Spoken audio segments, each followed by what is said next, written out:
என் பெயர் கயல். எனக்கு வயது 20.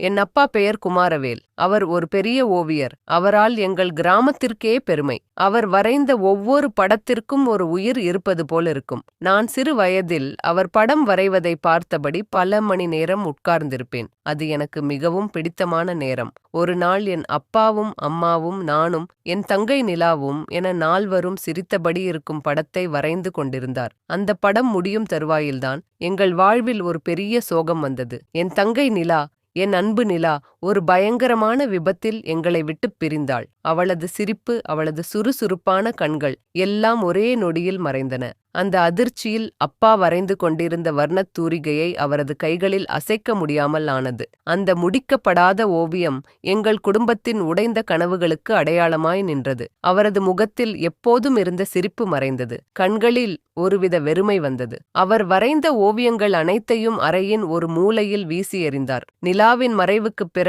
அம்மா சந்திரா மனதளவில் மிகவும் பாதிக்கப்பட்டு படுக்கையில் படுத்தாள். அப்பா குமரவேல் ஒவ்வொரு நாளும் மருத்துவமனைக்குச் சென்று அம்மாவை பார்த்து வந்தார். அவரது முகம் கல்லைப் போல் இறுகிப் போயிருந்தது. எங்கள் குடும்பத்தின் எல்லா பொறுப்பையும் நான், அப்பொழுது 18 வயதே ஆன நான், சுமக்கத் தொடங்கினேன். இதுதான் என் வாழ்க்கை என்று நான் அதை அமைதியாக ஏற்றுக்கொண்டேன். ஒரு நாள் இரவு 12 மணி வழக்கமாக எனக்கு எளிதாக தூக்கம் வந்துவிடும். ஆனால் அன்று என் கண்கள் மூடிக்கொள்ள மறுத்தன. ஒருவித அமைதியின்மை என் மனதை ஆட்கொண்டது. என் அப்பாவின் பழைய ஓவிய அறை வீட்டின் கடைசி மூலையில் பூட்டப்பட்டு கிடந்தது. நிலாவின் மரணத்திற்குப் பிறகு அந்த அறைக்கு அப்பா செல்வதில்லை. ஆனால் அன்றிரவு அந்த அறையிலிருந்து ஒரு மெல்லிய சத்தம் கேட்டது போல எனக்கு தோன்றியது. என் இதயம் வேகமாகத் துடித்தது. அது வெறும் கற்பனையா அல்லது நிஜமாகவே அங்கு ஏதோ நடக்கிறதா? நான் போர்வையை இழுத்து என் தலையை மூடிக்கொண்டேன். அந்த சத்தத்தை கேட்காமல் இருக்க முயன்றேன். ஆனால் அடுத்த அரை மணி நேரத்திற்குப் பிறகும்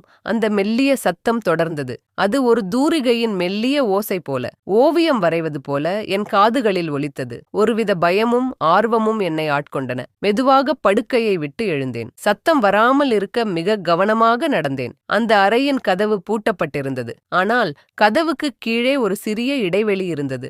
அதன் வழியாக ஒரு மெல்லிய வெளிச்சம் வந்தது. என் கைகள் நடுங்கின.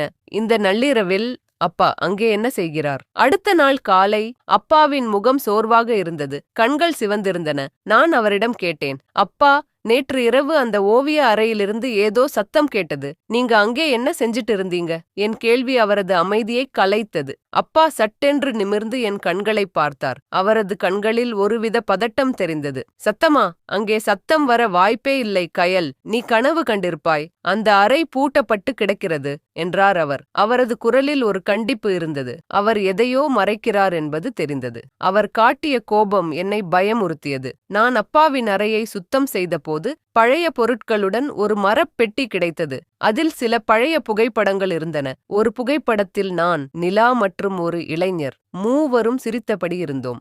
அந்த இளைஞனின் முகம் எனக்கு எங்கேயோ பார்த்தது போல இருந்தது. ஆனால் நினைவுக்கு வரவில்லை. நான் அந்த புகைப்படத்தை எடுத்து என் சட்டைப்பையில் வைத்துக் கொண்டேன். அந்த இளைஞர் யார்? நிலாவுடன் ஏன் இவ்வளவு நெருக்கமாக இருக்கிறார்? அப்பா ஏன் இந்த புகைப்படத்தை மறைத்து வைத்திருக்கிறார்? என் மனதில் பல கேள்விகள் அடுக்கடுக்காக வந்தன. அப்பா மருத்துவமனைக்கு கிளம்பியதும் நான் அந்த பூட்டிய ஓவிய அறைக்குச் சென்றேன். கதவு பூட்டப்பட்டிருந்தது. சாவி கொத்தில் இருந்த ஒரு துருப்பிடித்த சாவி அந்த பூட்டிற்கு பொருந்திப் போனது. என் கைகள் நடுங்கின. சாவியை மெதுவாக திருப்பினேன். பழைய மரக்கதவு கீச் என்று சத்தத்துடன் மெதுவாகத் திறந்தது. உள்ளே அடர்ந்த இருள். லைட் போட்டதும் அறை முழுவதும் உடைந்த தூரிகைகளும் பெயிண்டின் வாசனையும் நிறைந்திருந்தன. அறையின் மூலையில் ஒரு பெரிய துணியால் ஏதோ மூடப்பட்டிருந்தது. பயத்துடன் அந்த துணியை மெதுவாக விலக்கினேன். என் கண்களுக்கு முன்னால் தோன்றிய காட்சி என் தலையில் ஒரு சுத்தியலால் அடித்தது போல் இருந்தது. எனது உலகம் ஒரு நொடியில் தலைகீழாக மாறியது. என் இதயம் நின்றுவிட்டதோ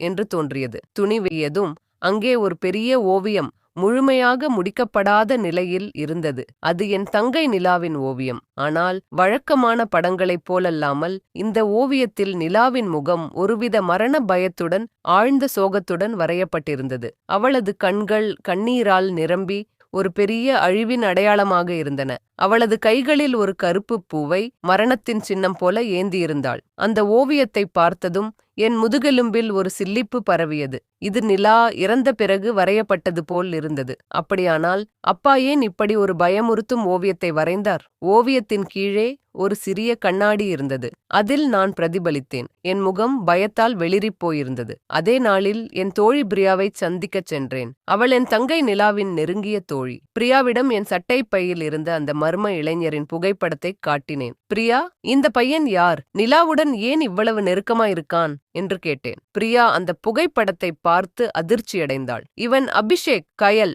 நிலாவின் உயிர் நண்பன். அவங்க 2 பேரும் ரொம்ப நெருக்கம் என்று அவள் தயக்கத்துடன் சொன்னாள். பின்னர் அவளது குரல் மெல்லியதாக மாறியது. நிலா இறந்த அன்று அவன்தான் அவளுடன் இருந்தவன் என்றாள். என் மூளைக்குள் ஒரு மின்னல் வெட்டியது. நிலாவின் மரணம் ஒரு விபத்து என்றுதான் நாங்கள் நம்பினோம். அப்பா ஏன் இதை மறைத்தார்? பிரியா தயங்கியபடி மேலும் சில தகவல்களை தந்தாள். நிலா அபிஷேக்கை காதலித்தாள் கயல். ஆனால் அப்பாவுக்கு அது பிடிக்கவில்லை. அவர்கள் காதலை ரகசியமாக வைத்திருந்தார்கள். அதே நாளில் நான் அபிஷேக்கை சந்திக்க துணிந்தேன். நிலாவின் மரணத்திற்குப் பிறகு அவன் கிராமத்தை விட்டு சென்று விட்டான் என்று கேள்விப்பட்டிருந்தேன். பல முயற்சிக்குப் பிறகு அவன் வசிக்கும் முகவரியை பெற்றேன். அவனது முதல் வார்த்தைகள் என் உலகத்தையே புரட்டிப் போட்டன. கயல், நிலாவின் மரணம் ஒரு விபத்து அல்ல என்று அவன் சொன்னபோது என் இதயம் நின்றுவிட்டதோ என்று தோன்றியது. நிலாவும் நானும் கல் குவாரியின் அருகில் பேசிக் கொண்டிருந்தோம். அப்பொழுது அப்பா அங்கே வந்தார். எங்கள் காதலை அவர் தெரிந்து கொண்டார். கோபத்தில் என்னிடம் சண்டையிட்டார். அவர் கோபத்தில் ஒரு பெரிய பாறையை தள்ளினார். அது எதிர்பாராத விதமாக நிலாவின் மீது விழுந்தது. அது அப்பாவினால் நடந்ததுதான். அவர் பயந்து போய் நிலாவை அங்கேயே விட்டுவிட்டு ஓடிவிட்டார். அவர் என்னை இதை யாரிடமும் சொல்லக்கூடாது என்று மிரட்டினார். இல்லையென்றால் என் குடும்பத்தை அழித்து விடுவேன் என்றார். அபிஷேக்கின் ஒவ்வொரு வார்த்தையும் ஒரு கத்தியால் குத்துவது போல் இருந்தது. அப்பா இப்படி செய்வாரா? அன்றிரவு அப்பா மீண்டும் அந்த ஓவிய அறைக்குச் செல்வதை நான் கவனித்தேன். சத்தமில்லாமல் நான் கதவின் அருகில் சென்றேன். கதவு துவாரத்தின் வழியாக பார்த்தேன். உள்ளே அப்பா அந்த நிலாவின் ஓவியத்தின் முன் அமர்ந்திருந்தார். அவர் தனக்குத்தானே பேசிக் கொண்டிருந்தார். நிலா, என்னை மன்னித்து விடு, நீ இல்லாமல் நான் எப்படி இருப்பேன் என்றார். பின்னர் அவர் மெதுவாக ஒரு கத்தியை எடுத்தார். என் உடல் நடுங்கியது. மறுநாள் அப்பா மருத்துவமனைக்குச் சென்றதும் நான் ஓவிய அறைக்குள் மீண்டும் நுழைந்தேன். அந்த கத்தியை எடுத்தேன். அதன் கைப்பிடியில் ஒரு மங்கலான எழுத்து தெரிந்தது. அது ஒரு பெயர் போல் இருந்தது. ஆதித்யா என்று எழுதப்பட்டிருந்தது. என் மனதில் ஒரு மின்னல் வெட்டியது. அபிஷேக் ஆதித்யா எங்களை ஏமாற்றுகிறான் என்று ஒரு முறை பேசியது நினைவுக்கு வந்தது. இந்த ஆதித்யா யார்? அலமாரியின் அடியில் ஒரு சிறிய மர்மமான டைரி மறைத்து வைக்கப்பட்டிருந்தது. அதன் முதல் பக்கத்தை புரட்டினேன். ஒரு இளைஞனின் கையெழுத்தில் எழுதப்பட்டிருந்தது. நான் ஆதித்யா, நான் என் குடும்பத்தை பழிவாங்க இங்கு வந்திருக்கிறேன். என் உடல் அதிர்ச்சியில் உறைந்தது. டைரியில் அவன் தனது குடும்பத்திற்கு ஏற்பட்ட அநீதியை பற்றி எழுதியிருந்தான். என் அப்பா குமரவேல் தனது திறமையால் பலரையும் ஏமாற்றியவன். ஆதித்யாவின் குடும்பம் என் அப்பாவால் ஏமாற்றப்பட்டு தங்கள் சொத்துக்களை இழந்த கதையை அவன் விவரித்திருந்தான். அவன் இந்த கிராமத்திற்கு வந்து தன் குடும்பத்தை அழித்தவர்களுக்கு பாடம் புகட்ட ஒரு திட்டத்துடன் வந்திருக்கிறான். அவன் தன் திட்டத்தில் நிலாவை ஒரு கருவியாக பயன்படுத்தியிருக்கிறான் என்பதை உணர்ந்தேன். நிலாவை அவன் காதலிக்கவில்லை. அவள் ஒரு திட்டம். என் அன்பு தங்கை ஒரு பழிவாங்கலின் கருவியா? என் இதயம் நொறுங்கியது. டைரியின் கடைசி சில பக்கங்கள் என்னை உலுக்கின. ஆதித்யா என் அம்மாவையும் தனது திட்டத்தில் சேர்த்திருந்தான். அவள் நிலாவின் மரணத்திற்குப் பிறகு மனநிலை பாதிக்கப்பட வேண்டும். இது குமரவேலின் வேதனையை அதிகரிக்கும் என்று எழுதியிருந்தான். அம்மாவின் மனநோய் ஒரு விபத்து அல்ல, ஆதித்யாவின் சதி. நான் உடனடியாக மருத்துவமனைக்குச் சென்று அம்மாவை பார்க்க விரும்பினேன். அம்மாவின் அறையில் ஒரு சிறிய பழைய பொம்மை இருந்தது. நான் அந்த பொம்மையை எடுத்தேன். அதன் உள்ளே ஒரு மைக்ரோசிப் மறைத்து வைக்கப்பட்டிருந்தது. நான் அதை என் தொலைபேசியில் பொருத்த முயற்சித்தேன். அது ஒரு குரல் பதிவு. நான் அதை இயக்கினேன். அது அம்மாவின் குரல்.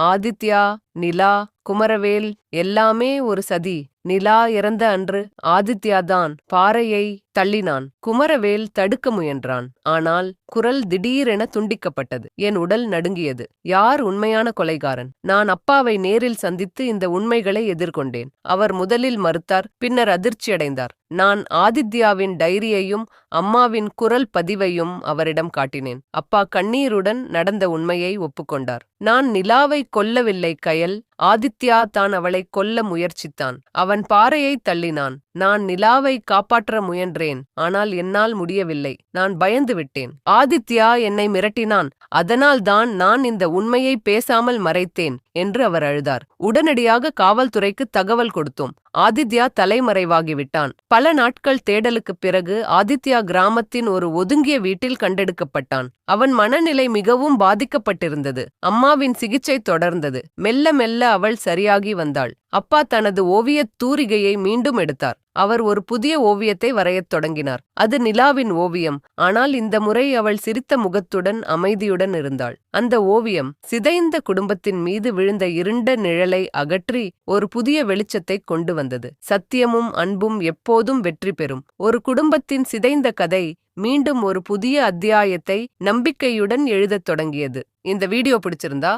லைக் பண்ணுங்க, ஷேர் பண்ணுங்க, சப்ஸ்கிரைப் பண்ண மறக்காதீங்க.